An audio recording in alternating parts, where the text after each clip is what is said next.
¿Qué tal? Bienvenidos a Viralidad Social. Un gusto saludarles en esta tarde.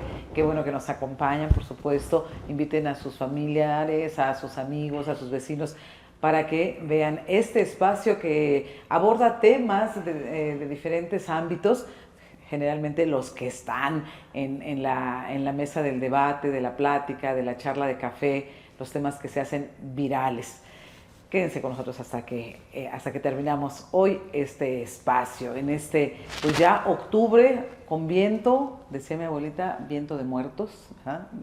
No sé en el caso de ustedes, pero bueno, vamos a saludar precisamente a quienes estamos hoy aquí en esta mesa. Fernando Maldonado, ¿cómo estás? Bien, Leti, qué gusto saludarlos a todos ustedes, muy buenas tardes, buenas noches, Pepe, Álvaro, muy buenas tardes a todos. Pepe Ojeda, ¿cómo estás? Buena tarde. Pues buenos días, buenas madrugadas, buenas noches. A la hora que lo vean. ¿No? Pues qué gusto nuevamente, Fer, Alvarito, Leti, qué gusto coincidir. Un nuevo lunes, ya tarde, noche, para los que lo ven en vivo. Claro. Álvaro Ramírez, ¿cómo estás? Buena tarde. Leti, querida, buenas tardes. Fer, Pepe, buenas tardes. Y diré que, como dice la canción, que siempre atina el pronóstico que de las lunas, la de octubre es más hermosa. Sí, es cierto, ¿no? Las lunas de octubre son buena bien cita. bonitas. Viene romántico, sí. viene romántico. No, pero es cierto, ¿no? Las lunas de octubre, por la naturaleza del movimiento de traslación de la Tierra, es cuando mejor y más esplendorosas se ven las lunas. Oye, sí fuimos a la escuela. Sí fuimos. Y también el popo, ¿no? Y también el popo es cuando mejor luce la nieve, ¿eh? Sí, la semana pasada yo tomé una foto espectacular, porque estuvo lloviendo, ¿no? La semana pasada, entonces, pero la verdad, en el día se ve espectacular. Bueno, entre otras cosas, ¿no? Bien, también queremos agradecer, por supuesto, la hospitalidad de siempre de Magma Media y de MGM Noticias. La verdad es que siempre nos tratan muy bien y lo agradecemos.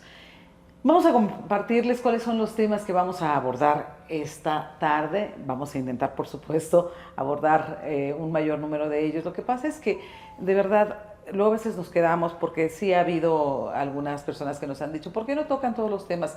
Porque no tenemos tiempo, pero les aseguramos que más adelante ya haremos el intento. Vamos a hacer el intento de tener más tiempo y de también abordar todos los temas, ¿no?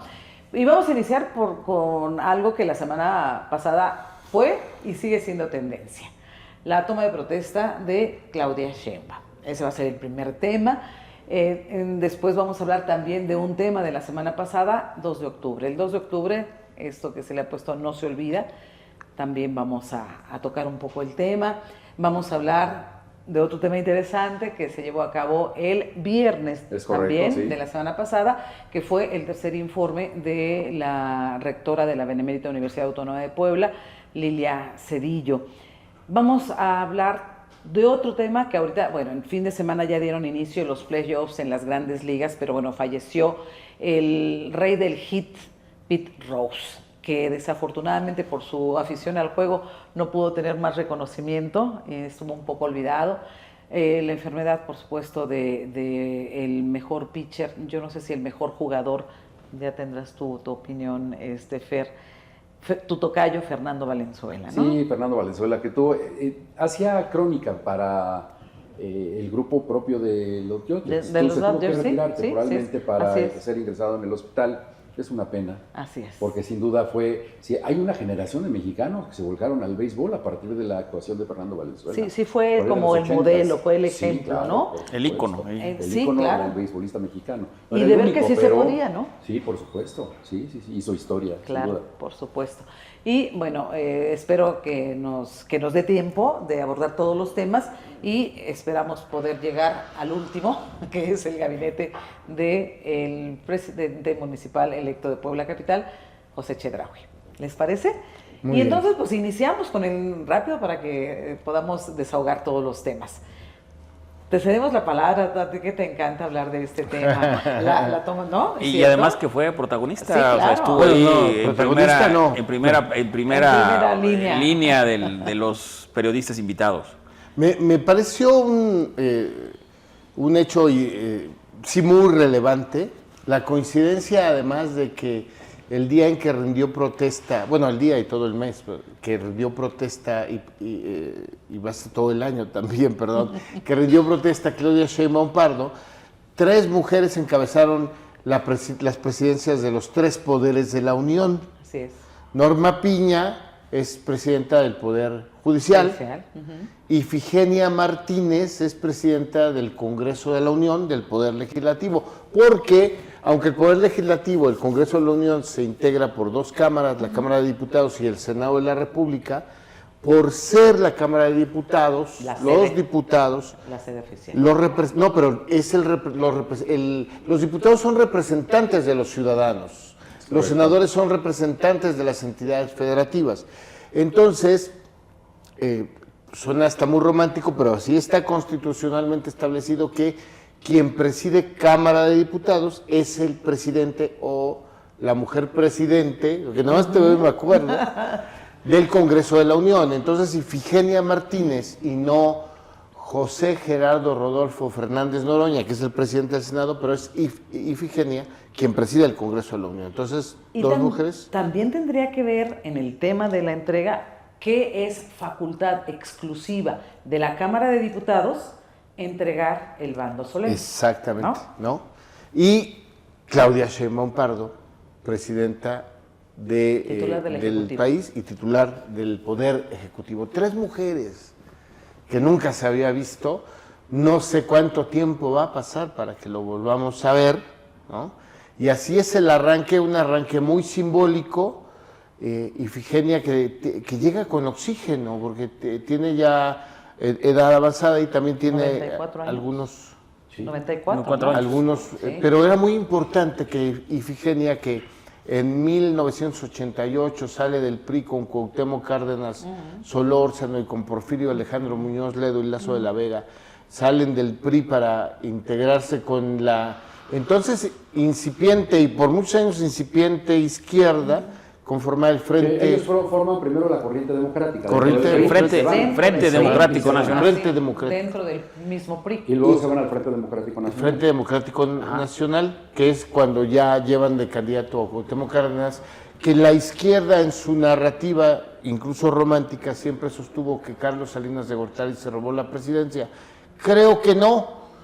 Yo era muy joven en ese momento, no estaba en la vida profesional, pero gente que fue protagonista dicen que no, que realmente Carlos Salinas de Gortari sí ganó la presidencia de la República, pero sí había por primera vez en el país un vuelco sentimental, de simpatía, moral a favor de esta izquierda que se combinaba con la parte que había salido del PRI. De esa estatura es Ifigenia Martínez y creo que fue maravilloso que ella fuera el puente para trasladar la banda presidencial de Andrés Manuel López Obrador a Claudia Sheinbaum Pardo, y ahora voy a decirlo porque sí me tocó estar en la primera mañanera del pueblo, que así lo bautizó, y en el Zócalo, que el Zócalo fue muy emocionante, no sé si todos lo pudieron alcanzar a dimensionar. En el templete con Claudia Sheinbaum estaban solamente mujeres, salvo algún fotógrafo que tenía que hacer su labor, pero las invitadas solamente mujeres y todas representantes de algún pueblo originario, de alguna etnia del país. Fue una ceremonia muy mística, llamando al sol, a la luna, le hicieron lo que conocemos nosotros que es un ritual de limpia. Fue finalmente la parte simbólica de rituales, ¿no? Hubo una comida antes en Palacio Nacional, estuvieron diputados, senadores, gobernadores electos, gobernadores en funciones, estuvieron los poblanos, por supuesto, pero esta parte creo que tal vez pasó inadvertido en todo el marasmo del día, que fue de muchas actividades, pero fue un ritual místico. Creo que fue emocionante. Quienes estábamos en el Zócalo, quien condujo, que creo que fue Jesús Rodríguez, quien condujo el programa, por así llamarle, se hizo un momento en donde con las manos levantadas se hizo un llamado, una conexión, no sé cómo llamarle realmente, a los 4 puntos cardinales, ¿no? y al sol, y vamos, estuvo padre. Y después vino este largo mensaje con sus 100 puntos, como lo hacía Andrés Manuel. Y después en la mañanera, yo la siento, y lo he dicho aquí, de una sola pieza, así como es en privado, antes de que se prendan las cámaras, lo es también en público. Llega de buen humor, conecta bien, creo que conecta bien desde su primera mañanera, que es su primera mañanera como titular del Ejecutivo, pero ella fue jefa de gobierno, ya trae muchas tablas respecto de los medios, puede o no puede gustar ella, su estilo, pero llega con contundencia y bien parada al escenario, que apenas hace 2 días atrás había todavía estado ahí al frente Andrés Manuel López Obrador. Le da, creo yo, su sello personal, anuncia cómo van a venir, incluso hay una programación por día. Se va a mantener, no sé si con la misma persona, pero el tema de lo de las mentiras, se va a hablar... El detector de mentiras. El detector de mentiras, se va a hablar de salud, se va a hablar de mujeres, por supuesto, en fin, tiene una programación, ¿no? De ciencia, tiene una más programación estructurada, ¿no? Pues como... Sí, como es ella. Como académica y científica que es, ¿no? Así es. Pero bien plantada en la conferencia, que además, y con esto termino, pero ese será el otro tema, tiene que ver con el 2 de octubre, porque fue la primera conferencia del 2 de octubre. Creo que un día muy redondo, muy interesante, en el que puso mucho énfasis en la mirada y en la forma de ser femenina, y en esta parte creo que el Zócalo tuvo una importancia incluso mística, que creo que pasó inadvertido, como con ese énfasis que... Había mucho simbolismo Sí. en el ambiente. Fuimos de simbolismo tras simbolismo. Claro. Y cerrar con este rito místico, pues sí, había ya muchísimas cosas en el ambiente informativo, ¿no? Mira, yo aprendí, y rápido lo voy a comentar, aprendí en Zacatecas que, por ejemplo, cuando Zacatecas lo tiene muy arraigado, que un nuevo gobernador tiene que comparecer ante el poder legislativo, ante la clase política, y después van a la Plaza de Toros. No, en Zacatecas es la Plaza de Toros y compareces ante el pueblo. Y hubo una suerte de cuidado por supuesto, Claudia Sheinbaum va y rinde protesta ante el Estado mexicano, representado en el Poder Legislativo, el Judicial y el que representa el Ejecutivo. Después hay en esta comida una suerte de comparecencia ante la clase política y ante la comunidad internacional, que eran los invitados. Y en el Zócalo a mí me queda muy claro que es la comparecencia ante el pueblo, con esta parte mística. Entonces hay 3 momentos importantes, todos simbólicos, del arranque del gobierno de Claudia Sheinbaum. Gracias, Álvaro. Fer, Gracias, Leti. Pues, fíjense que yo me quedo con la parte del discurso de la toma de protesta, con la carga contra la misoginia y el machismo, la paridad, cuando dice que tienen derecho a ser felices las mujeres, porque fueron anuladas, es la expresión que ella utiliza. Durante muchos años fuimos anuladas y nos vendieron una historia en donde los protagonistas eran ellos y no ellas. Y empieza a mencionar una serie de mujeres a lo largo de la historia que tienen que ver con la formación del Estado mexicano. Esa es una parte que yo rescato porque todos en nuestro entorno hemos visto un caso de violencia hacia las mujeres.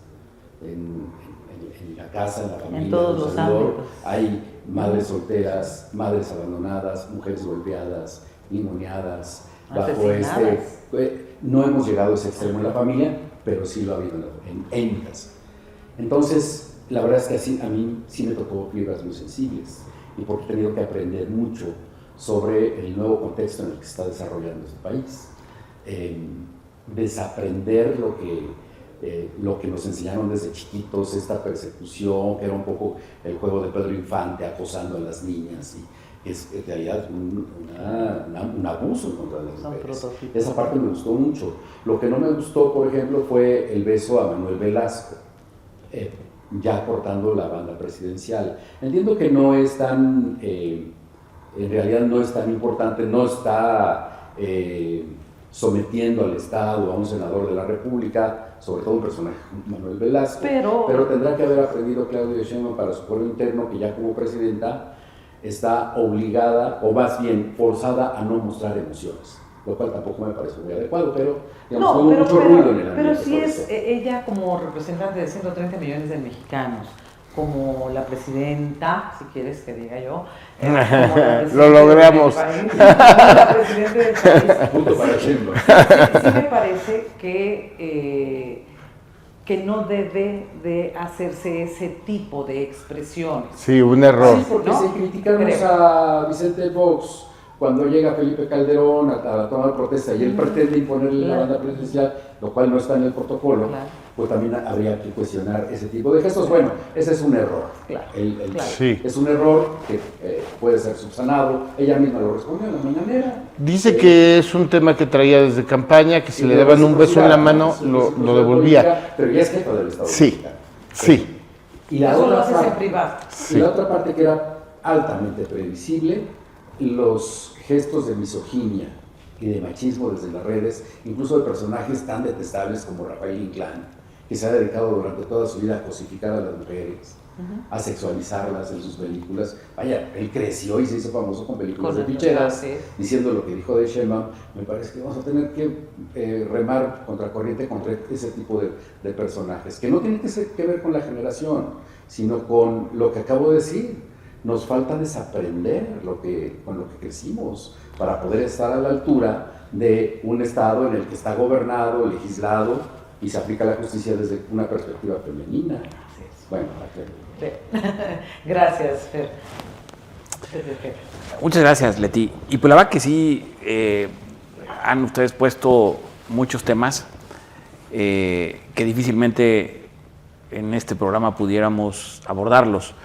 Es decir, más ampliamente. Nos han dado temas muy álgidos de lo que representa nuestra sociedad.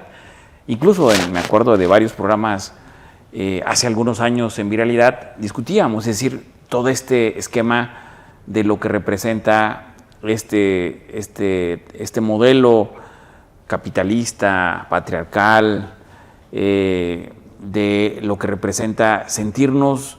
Incluso por eso hasta se justifica el tema de pedir las disculpas al Papa y a España, ¿no? Es decir, todo este esquema de cómo nuestra sociedad mexicana ha estado sometida, ¿no?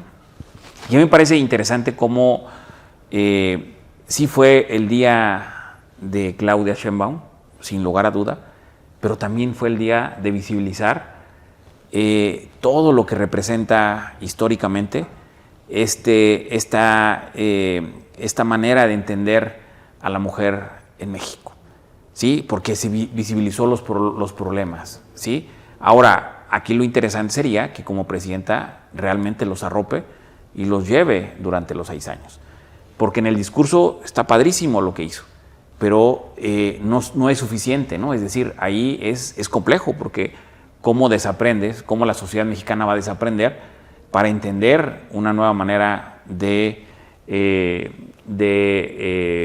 darle visibilidad a la mujer, ¿sí? Porque los problemas son lacerantes, son indignantes, como lo hemos comentado. Y Álvaro habló de Salinas, del innombrable, ¿no? Yo sí, y con todos los datos duros que arrojan la historia, difícilmente no hubo fraude, ¿no? Porque pues tenías todo el aparato a tus pies para hacer lo que quisieras, ¿no?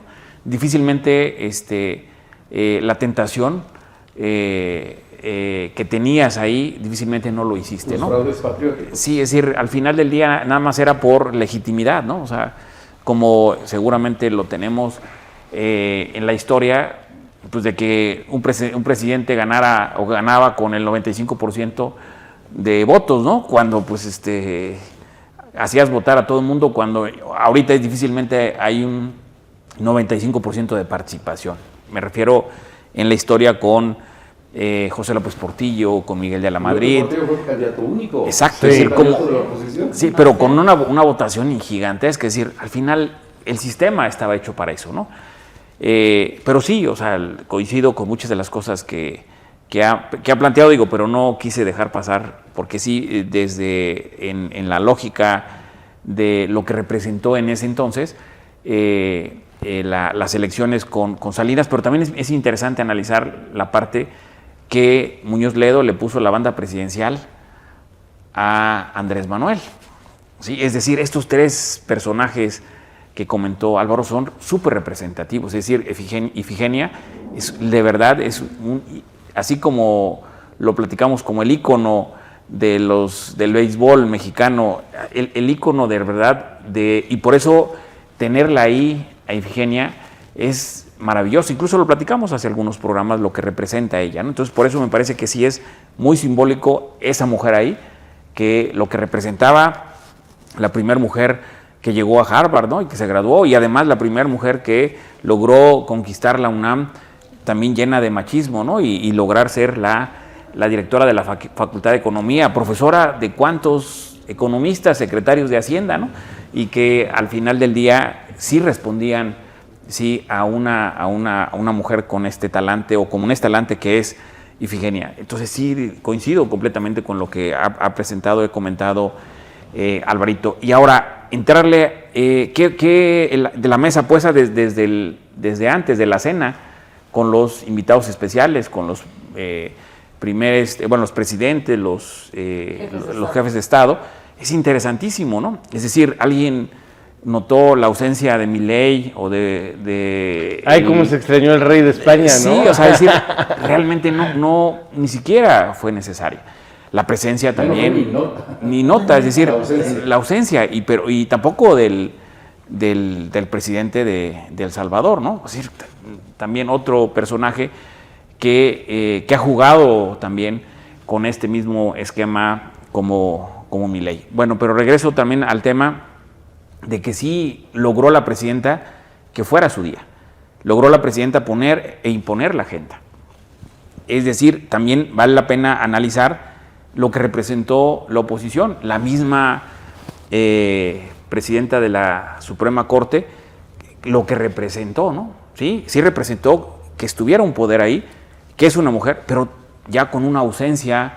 Es decir, Claudia ya le arrebató el discurso, y el discurso ya no lo pone la Suprema, ya la pone ella. Eso me parece también muy representativo, porque sus mensajes han sido muy contundentes. Es decir, ¿dónde está la agenda o la discusión en el Poder Judicial? Ya no está ahí, ya está en algo, ya ni discusión hay, ¿no? Pepe, y a propósito de lo que estás mencionando con respecto a la Corte, porque muchos insisten en que no hubo un discurso rupturista con respecto a López Obrador.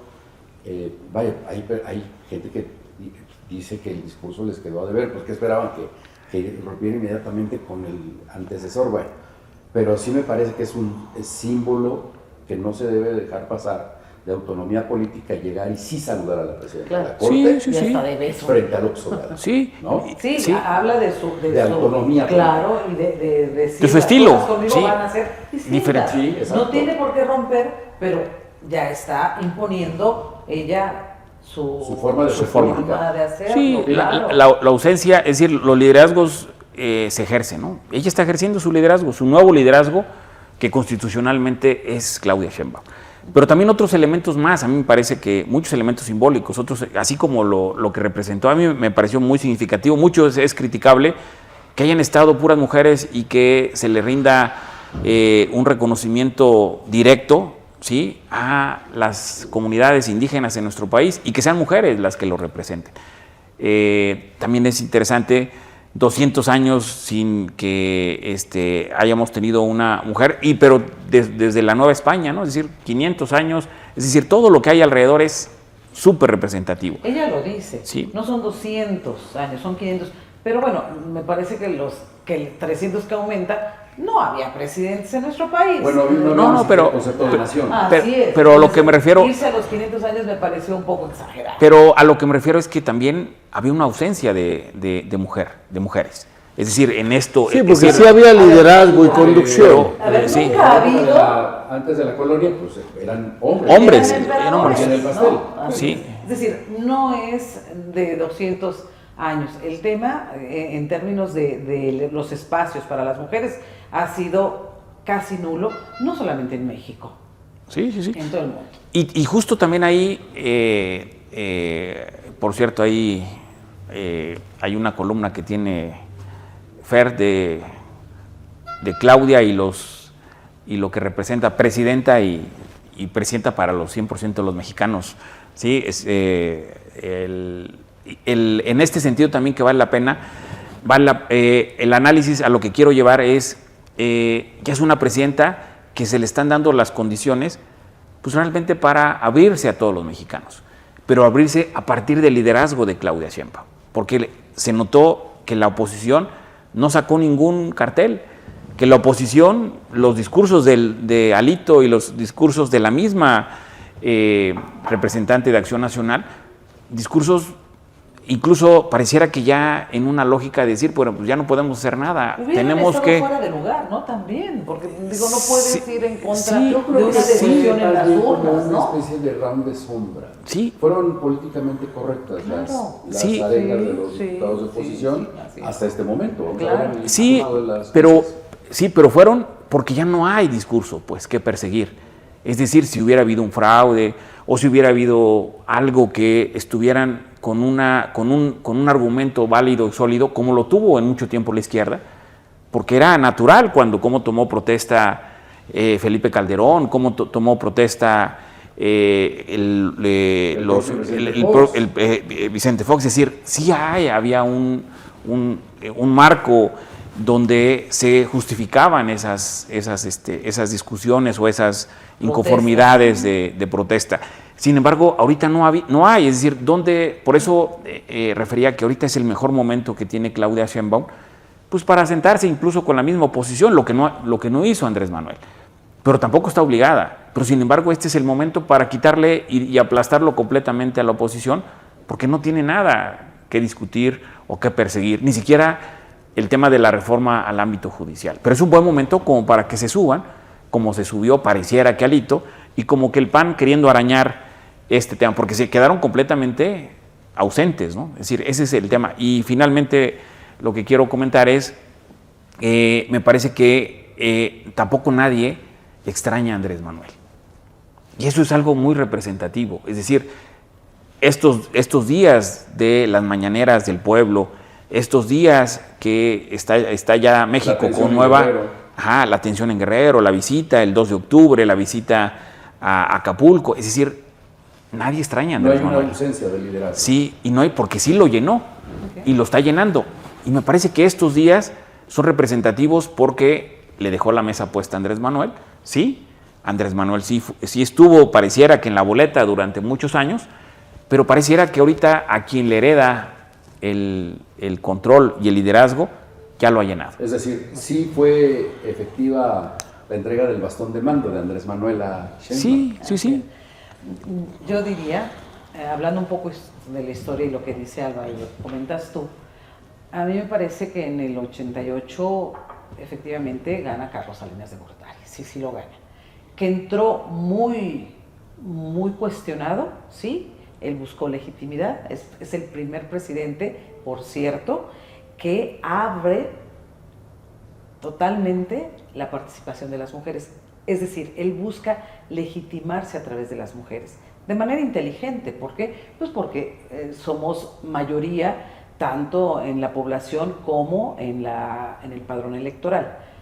A diferencia de lo que sucedió en el 2006, cuando el triunfo se lo dan a Felipe Calderón, y yo sí he pensado siempre que lo había ganado Andrés Manuel López Sí, Obrador, por supuesto. Ahí sí no habría esa duda.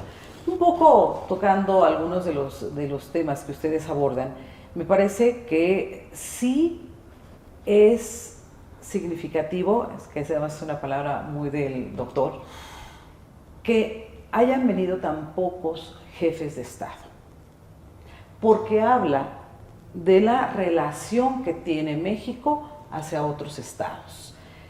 Yo recuerdo, me parece que fue, no tengo la certeza si fue Ernesto Zedillo o Carlos Salinas, vinieron 105 jefes de Estado. Y el promedio ha sido 80-85. Sí, me parece que tiene que hablar de cómo deja esa visión de Estado Andrés Manuel hacia el exterior, en el derecho internacional. A mí sí me parece que algo tendremos que analizar. La otra, a mí me parece que estuvo muy emotiva la nueva jefe de Estado de este país. Y me parece que a diferencia de cómo fue todo el tiempo de su campaña, cómo fue hasta como jefa de gobierno de la Ciudad de México, la siento menos presionada, menos estresada, como que está cuidando algo que creo que no tendría por qué cuidar, pero que era muy cuidadosa con Andrés Manuel como presidente. La vi más ella, la vi más natural, la vi sonreír más espontáneamente. ¿Más auténtica? Sí, más auténtica. La risa de Claudia Sheinbaum era a veces un poco forzada, un poco de quedar bien, es decir, no porque a ella le naciera. Y ahora lo vi distinto, su tono de voz, hasta su tono de voz, que además no es un tono de voz muy agradable, tiene la voz un poco aguda, se veía más natural. Ahora voy a defender a los hombres. Me parece excelente que diga que no llega sola, que llegamos todas. Me parece muy bien por todo lo que ya explicaste. Pero tampoco puede marcar que solo, como que si solo fuera a gobernar con y para las mujeres. Porque me parece entonces que vamos a caer en el error de polarizar a los hombres. Es decir, pero a ver, dijo, voy a gobernar para todos. Sí, pero está haciendo mucho énfasis en el trabajo hacia las mujeres y que lo necesitamos, por supuesto, pero que aquí se trata de caminar de manera conjunta, hombres y mujeres. Creo, ahí sí, otra palomita, es que a diferencia de diputadas, de senadoras, de alcaldesas, bueno, creo que ya, no, la llegada de las mujeres no ha sido representativa para las mujeres. Es decir, una cosa es el discurso y otra cosa es lo que hacen. Y aquí en Puebla hemos tenido senadoras, presidentes municipales, ¿no? Ha habido muchas diputadas y que solo llegan al puesto, pero no hacen nada por las mujeres. Es decir, no tenemos las mujeres representatividad en esos puestos de elección popular, que creo que hoy, con Claudia Sheinbaum, sí se va a tener. Y puedo mencionar a varias de aquí de Puebla, ¿no? Y otra cosa que me parece un simbolismo que sea Ifigenia la que le entrega, pero también me pregunto, Ifigenia, en 3 años que va a estar como diputada, ¿tiene la salud como para realmente estar ahí? No. Porque creo que si bien fue un simbolismo, mucha gente piensa, oye, no puede ni respirar, no pronuncia ya un buen discurso. Entonces pareciera que es más una situación, sí, se queda solamente en el simbolismo. Yo dudo incluso que ¿no? vaya a terminar la legislatura. Yo también lo platiqué. Y entonces ahí tampoco se trata del chantaje emocional hacia los demás, de mira, no importa cómo esté, pero que, digo, no se trata de eso, ¿no? Es que yo creo que ella quiso estar ahí también, ¿eh? Ifigenia quiso también estar ahí, sí creo que, es más, ella no conduce las sesiones, ¿no? Y creo que sí se retirará. No es como Porfirio Muñoz Ledo, que todavía tenía fuerza. Tenía mucha vejez, estaba en silla de ruedas, pero la lucidez mental... No le costaba trabajo hablar. Superaba sus... Claro. Bueno, compensaba. Pero Ifigenia está igual, está lúcida. La señora Sí. tiene una edad muy avanzada, pero estuvo lúcida. Pero creo que... No con la energía de una... O sea, mentalmente, pero físicamente completamente... Por eso creo que... deteriorada. Sí, se va a retirar. Pero yo creo que ella también quiso estar ahí. Sí. Ifigenia quiso estar ahí. Pero nada más hay algo que tú dices, y tiene razón Leti, que el discurso pudiera verse como un discurso confrontativo hacia Déjelo. los hombres. No pero confrontativo, nada más, no, pero no. nada más, No. pero yo sabes qué, lo que yo creo, que nuestra sociedad, la verdad está hecha para los hombres. Es decir, los hombres no necesitan ningún reconocimiento. Es decir, porque solamente lo que está haciendo Claudia es visibilizar a la mujer y visibilizar las problemáticas que hay, porque la agenda es complejísima. O sea, no es fácil que de hoy, que ya llegó Claudia, pues ya las mujeres tengan y se le reconozcan todos los derechos que no se le han reconocido históricamente. No es así. Es decir, no es de manera generación espontánea. No es cuestión de derechos, Sí, es cuestión de hechos. No, porque hay en la Constitución y en todas las leyes se considera a la mujer. Pero no todavía no, pero en el hecho, no pero es de todavía, derecho, pero todavía es no, hecho. pero todavía es de derechos. Es decir, todavía no hay los suficientes derechos que realmente puedan proteger ¿derechos? Muchísimos. O sea, es decir, el tema, lo que incluso por eso está reconociendo Claudia la semana pasada, ya reconoció el tema de este programa para las mujeres de 60 a 64 años y reconoce lo que representa, que como no está reconocido las trabajadoras domésticas, ¿no? Y muchos otros temas más que realmente nosotros invisibilizamos. La verdad, yo he escuchado en varios programas, o más bien a varias personas expresarse, hasta decir, no, es que las mujeres no necesitan reconocimiento porque en mi casa manda mi mujer. Eso no es cierto. O sea, eso es una manera de... es inequidad, entonces, si a las mujeres de 60 a 64 años les van a dar un apoyo hasta que cumplan los 65 años, me parece que también a los hombres se los tienen que dar. No necesariamente. ¿Por qué? Porque lo que Entonces estamos hablando... ya hay inequidad, No, ya no sí. es parejo, No. ya no hay suelo parejo. No, Que nos lo den. Es que el tema... mira, si analizamos el dato duro, si analizamos de verdad dónde está el lastre de como sociedad tenemos, ¿sí? Es decir, llegamos a los 60 años como mujeres y llegamos con una desigualdad marcada, porque digo, si nosotros lo vemos desde donde estamos, difícilmente podemos ver lo que hay detrás. Sí, no se dan cuenta de lo sí, que las mujeres padecen. Sí, es Pues decir... hay que voltear a nuestras propias Así familias, ahí están es. los microcosmos del machismo. Exacto, así es. Exacerbado. Y por eso me parece que este es un buen reconocimiento, ¿sí? Este programa a mí me parece que es extraordinario, porque si partimos de nuestra realidad o de nuestro contexto, difícilmente lo vemos. Pero cuando lo empiezas a visibilizar con dato duro, es decir, ¿dónde está la gran desigualdad? ¿Dónde está, cómo llega una mujer con deterioro, ¿sí? A los 60 años? Y la seguridad social, los servicios y todo lo que hay ahí, ¿sí? Es exacerbado, pues. Es decir, por eso me parece que ahí está un primer elemento que marca, porque no llegamos igual a los 60 años. Sin embargo, las mujeres tenemos una expectativa de vida también mayor que los hombres. Las mujeres no es que no lleguemos bien.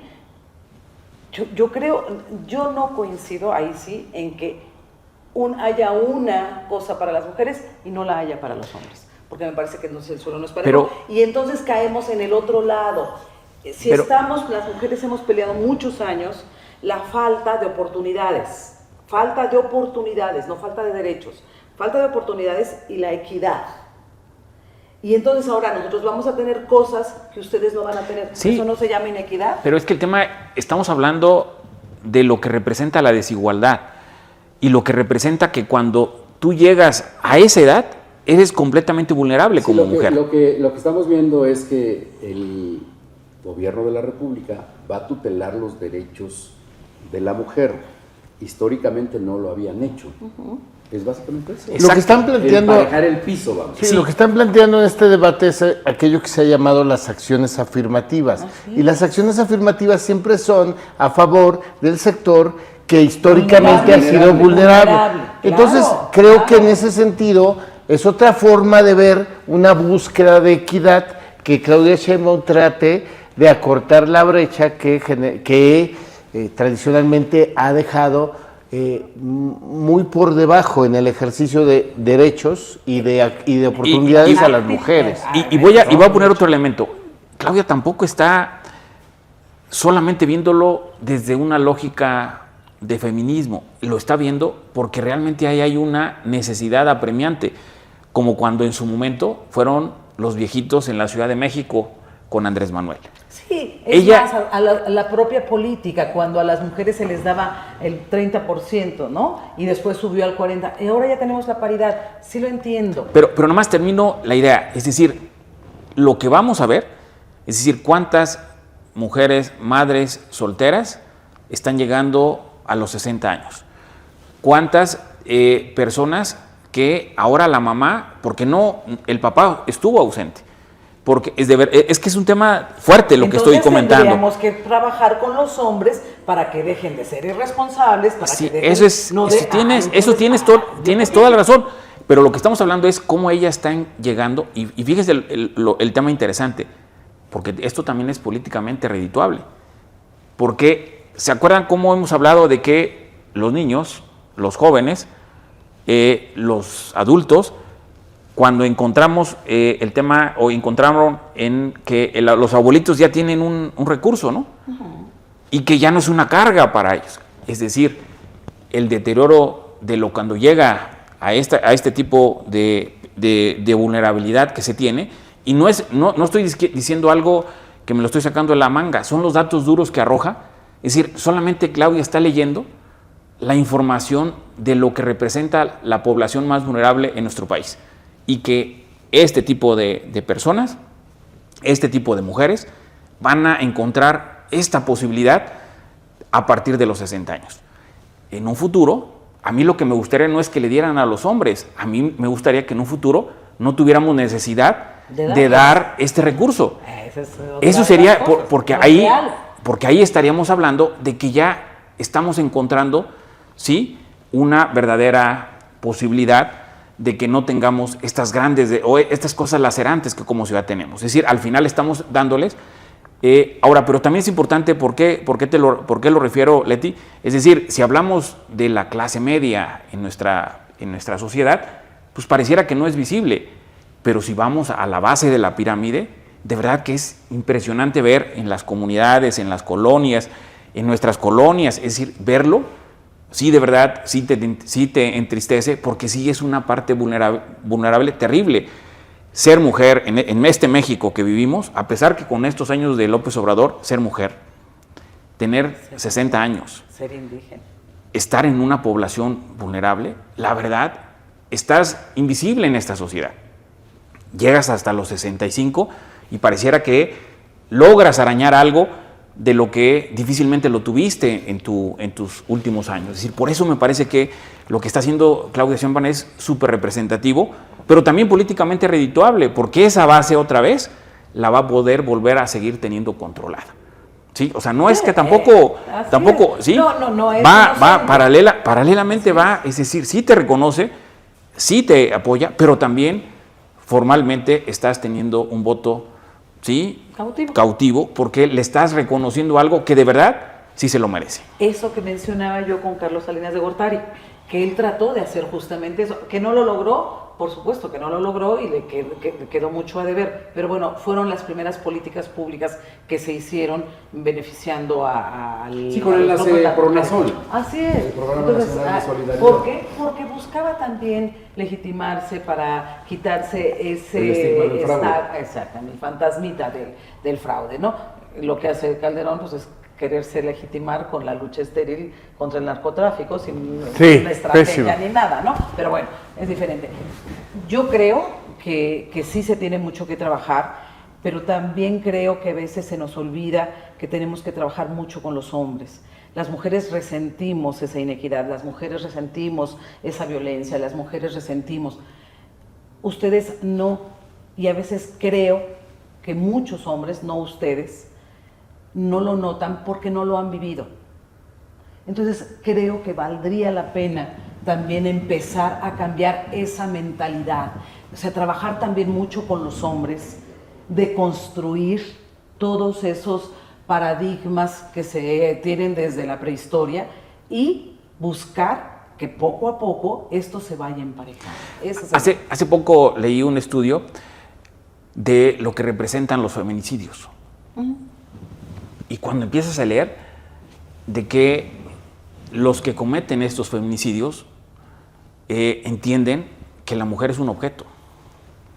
que no tiene derechos y que él puede hacer lo que quiera con esa mujer. Es decir, es horrible, pues, pero así es la sociedad. Es el poder. Es decir, esta es la sociedad en la que vivimos.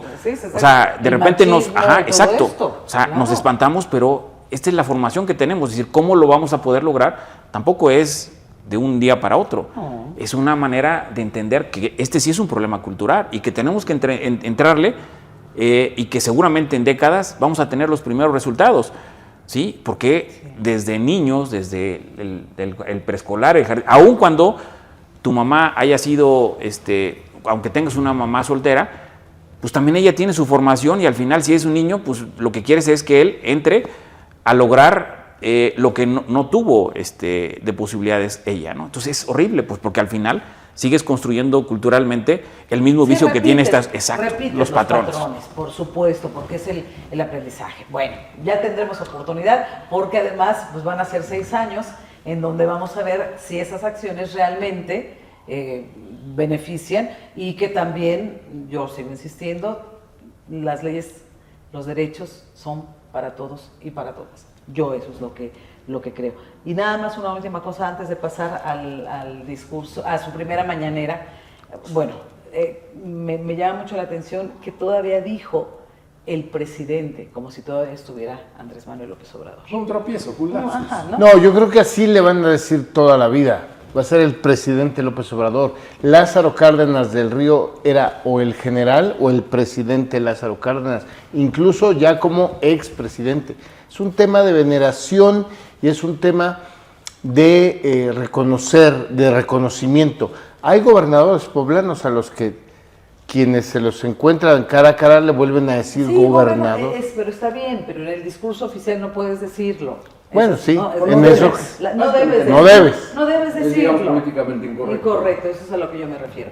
Y bueno, la primera mañanera estuvo precisamente pues también con esa carga emotiva del 2 de octubre. Sí, por supuesto. Bueno, pues hay una generación de mexicanos que padecieron la represión, la persecución estudiantil. Mis padres formaron parte de los movimientos estudiantiles en el 68 y mis padres perdieron afectos, amigos, familiares en Tlatelolco. Claro. ¿No? O sea, de familia, la familia de la que yo vengo está marcada por el movimiento del 68. Y cada año se retoma el tema con nuevas investigaciones, con cosas distintas. Yo lo que siempre digo es que nunca vamos a saber realmente qué pasó. Yo creo que hay información abundante. Sí, hay mucha. Sí, está documentado, hay una persecución del Estado mexicano. No, claro. Y hay 2 protagonistas clave en la persecución y matanza de los estudiantes. Uno es Gustavo Díaz Ordaz y el otro es Luis Echeverría Álvarez. Por Luis supuesto. Echeverría Álvarez buscaba ser candidato a la presidencia y él orquestó la matanza. Sí, tras bambalinas en la y Secretaría de además Gobernación. apoyado por un presidente muy autoritario como lo era Gustavo Autoritario Díaz pero engañado. Ordaz. Y además ¿Sí? con el fantasma del comunismo detrás. Así es. O sea, hay una conjunción de elementos que permitieron la tormenta perfecta del 2 de octubre.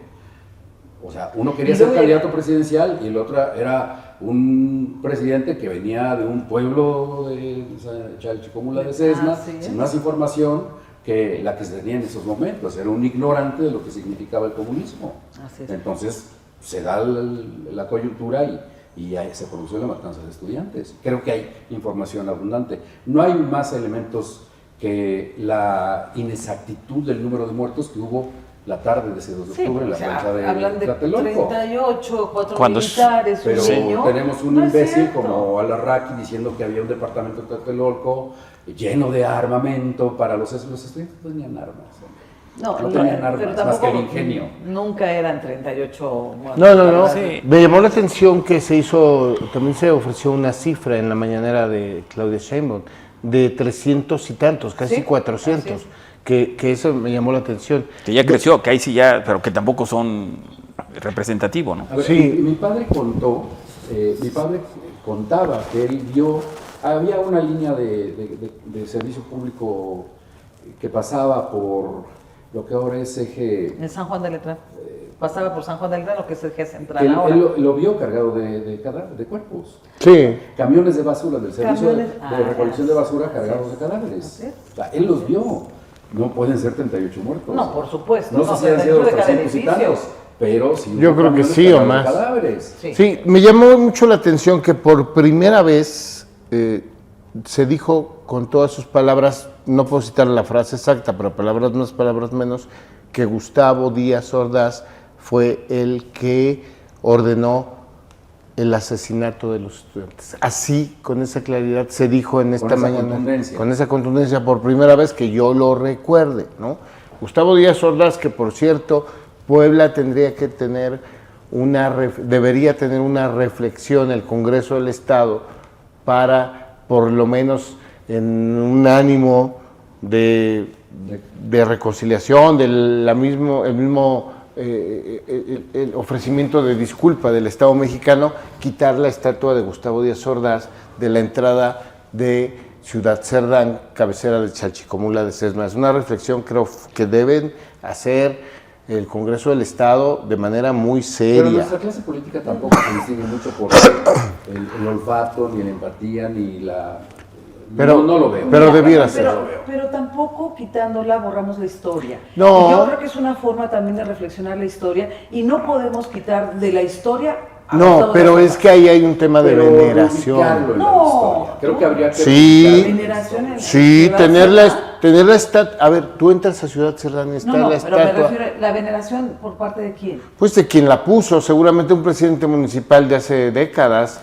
Pero ahora, a ver, tampoco se borra la historia pidiendo una disculpa del Estado mexicano. No, por supuesto. Pero creo que debiera haber un tema de congruencia. Tendría que reubicarse en la historia el lugar que corresponde a un Hay que personaje darle. como Gustavo Díaz Ordaz. Yo creo que tienen algunos sectores del PRI, pero sí ponerlo en el... Pero lugar ya que ni en corresponde. el PRI, porque además otras generaciones Bueno, lo y que fue el PRI. ahora voy a hacer un poquito también de ruido con respecto al tema que luego hemos tenido con Álvaro. Me toca también a veces ser ahí disruptivo, ¿verdad? Pero también es interesante quién era el que controlaba las policías en ese entonces, ¿no? Y también ahora con Claudia, pues quién es, ¿no? Sí, o sea, es decir, tampoco esos hay incongruencias, pues, ¿no? Sí, y no porque nacional era el Bueno, quien controlaba abuelo las policías de... era el regente, que era Alfonso Corona del Rosario. Sí, Sí. pero quien era secretario de la Defensa era Marcelino García Paniagua. ¿De la defensa? Claro, Sí. por supuesto. Y digo, las incongruencias, digo, no A por ver, eso nada es más malo detalle, sí. No son los soldados quienes abren fuego contra los estudiantes. Son los halcones que tenían arriba en el... A ver, son ellos quienes abren fuego contra los estudiantes. pasaron Por eso digo que hay información un original. documental, ya casi nos tenemos que ir, pero pasaron un documental en la mañanera que creo que tiene una imprecisión. Tiene varias, ¿eh? Tiene varias, pero Nada una... más está visto desde un solo ángulo. No, pero tiene una imprecisión que creo que es importante. A ver, se habla de que quien comienza la masacre es el Batallón Olimpia. El batallón olímpico. Pero en el documental, y me llamó mucho la atención la frase de que de un grupo de élite militar. Yo no estoy seguro de que el Batallón Olimpia fuera militar. Podría ser paramilitar, pero no eran elementos del ejército mexicano. Exacto. Y luego, bueno, Era un además... grupo Pudo haber tenido policial una formación desde la militar, Secretaría pero de no Gobernación. dependían de las Exactamente. Hay otra versión cuando no era general, pero bueno, vamos a ponerle general, Hernández Toledo va en un tanque con un megáfono pidiendo que la sociedad civil, que se vayan, que se alejen, que no se queden ahí, que hay que evitarla, y le disparan. Claro, ahí hubo Y toda dicen una ahí intención que de confundir. Que